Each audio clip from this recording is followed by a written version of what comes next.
তো বন্ধুরা এই যে মেয়েকে আবার স্কুলে দেওয়ার জন্য চলে এসেছে দৌড়ে, এই যে দাঁড়িয়ে আছে। আজকে হচ্ছে ওদের হাউস ডে, এটা ওদের হাউস ডে। তোর গাড়ির জন্য দাঁড়িয়ে আছি।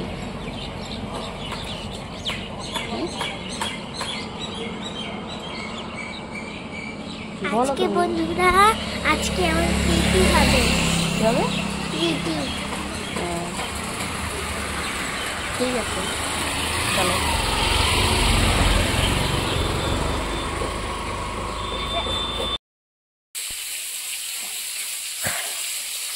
গুড মর্নিং ফ্রেন্ডস, দুষ্টু মিষ্টি চ্যানেলে তোমাদের সবাইকে স্বাগত। তোমরা কেমন আছো? আশা করি ভালো আছো, ভালো থেকো, সুস্থ থেকো।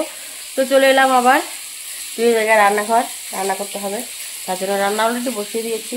তো আজকে কী রান্না হবে সেটাই তোমাদের সঙ্গে একটু শেয়ার করি। তো এখানে নিয়ে এসেছে মাছ, এই যে মাছ ভাজা তেলে বসিয়ে দিয়েছি। আর এখানে হচ্ছে আলুটা কেটে নিয়েছি, আলুটা একটু কাটিয়ে নেবো। আর এখানে কেটে নিয়েছি সজনে, গাছে থেকে সজনে করে নিয়ে এসেছি, সেই সজনেটা কেটে নিয়েছি। আর এখানে আমি কেটে নিয়েছি কচুলতা। এই কচুলতাটাকে কেটে আমি হালকা লবণ হলুদ একটু হচ্ছে লেবু দিয়ে সেদ্ধ করে নিয়েছি হালকা করে। তো এবার এটাকে বানাবো। তো চলো কীভাবে কী বানাই তোমার সাথে দেখতে থাকো আর আমার সঙ্গে থাকো। তো মাছটা ভেজে আমি নামিয়ে নিয়েছি, দেখো লাল লাল করে মাছটা ভেজে নিয়েছি। আর এখানে আমি অনেকগুলো পেঁয়াজ কেটে নিয়েছি, একটু রসুন। আর এই যেখানে হচ্ছে শুকনো মাছ, এই যে লতি দিয়ে বানাবো। তো তার জন্য শুকনো মাছটাকে ভিজিয়ে রেখেছি, একটু গরম করে নেব। আর এদিকে আমি হচ্ছে মাছের ঝোলের জন্য আলুটাকে কষিয়ে নিয়েছি।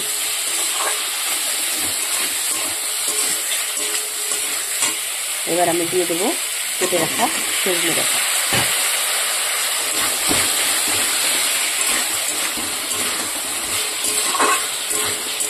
আলু আর সজনে ডাঁটাকে ভালো করে একসঙ্গে কষিয়ে নেব। তারপরে জল দেবো,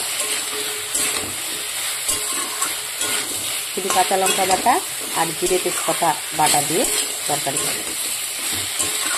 বেশিরভাগ কমনই হয় আমাদের বাড়িতে, গুঁড়ো মশলা আর স্পাইসি অত হয় না। মাংস টাংস হলে একটু হয়, তাছাড়া এমনিতে নর্মালি মাছের ঝোলটা জিরে বাটা কাঁচা লঙ্কা দিয়ে হয়।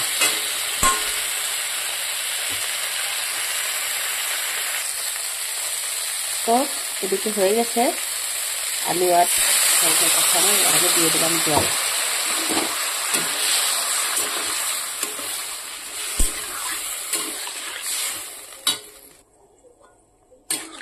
তো পরিমাণ মতো জল দিয়ে দিলাম।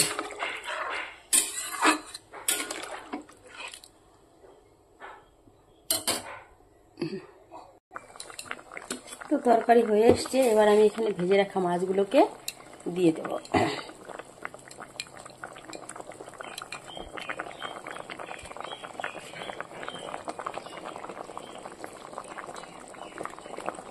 বাস,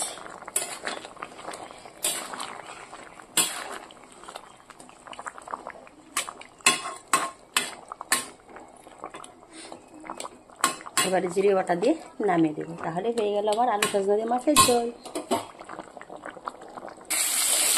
তো মাছের ঝোল নামিয়ে ফেলেছি। এবার এখানে আমি দিয়ে দিয়েছি শুকনো মাছ। শুকনো মাছটা ভাজার আগে আমি এখানে দিয়ে ভাজা অর্ধেক হয়ে গেছে। এবার আমি এখানে দিয়ে দেবো পেঁয়াজ। পেঁয়াজটা সব একসঙ্গে দিয়ে দিলাম। এবার এটাকে ভালো করে কষিয়ে নেবো।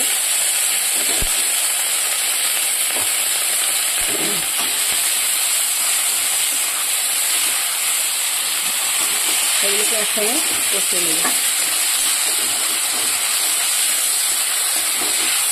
বেশি কষাবো না, হালকা করে কষাবো।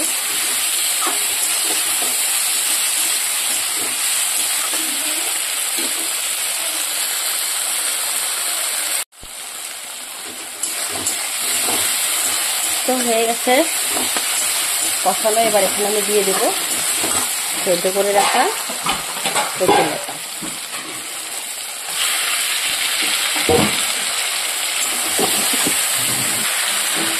কচুলতাটাকে আগে সেদ্ধ করার সময় আমি হলুদ দিয়ে দিয়েছিলাম। হলুদটা না দিলে ভালো হতো, একটু কাঁচা কাঁচা মানে সবুজ কালার থাকতে দেখতে ভালো লাগতো। ভুল করে ফেলেছি। তো এই যে শুকনো মাছটা নামিয়ে ফেলেছি, একটু মাখা মাখা করে রেখেছি। এদিকে মাছের ঝোল, আর এদিকে শুকনো মাছ। ব্যাস আজকের রেসিপি এতটুকুই। ভাতটা বসিয়ে দিয়েছি, এবার ভাতটা নামিয়ে নিয়ে ঘরটাকে পরিষ্কার করে নেব, বাসনপত্র ধুয়ে নেব, তাহলে কমপ্লিট।